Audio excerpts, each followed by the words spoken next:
All right, so we're doing our second op on our vice jaw, which we cannot get in frame. Don't worry about it.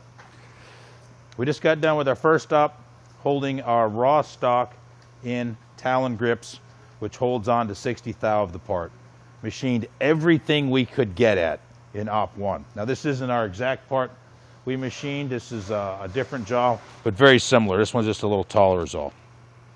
Now in the back, we are not going to grab, for our second op, we are not going to grab it with Talon Grips. We're not going to mar up our beautiful finished surfaces with the grip piece. So we are going to use parallels.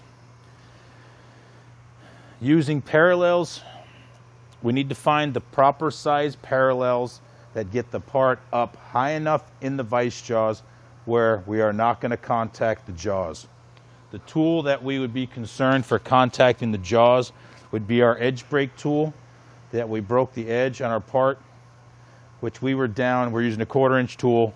Our depth of cut was 75 thou. So we just need to be up above 75 thou. As you guys are looking at some of the jaws that you're currently using, you will see little ghost cuts in the top of the jaw where someone did not do this. And the edge cut tool came in and cut into it. So that's a consideration. So my jaws are, I think I'm at, what am I at here?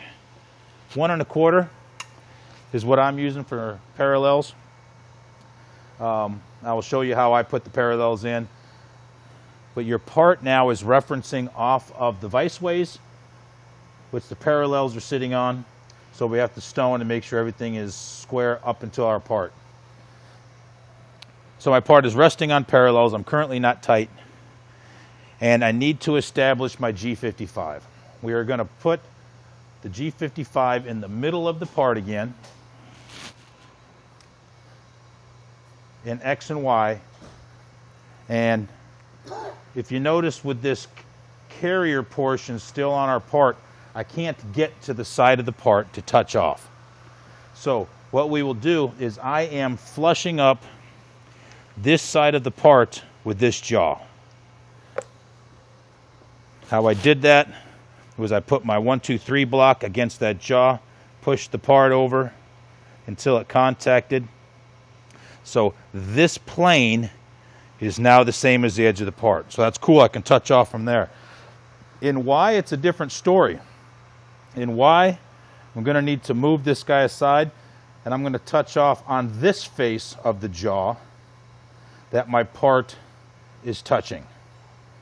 So this plane is the same as the side of my part. So that is how we're going to set X and Y.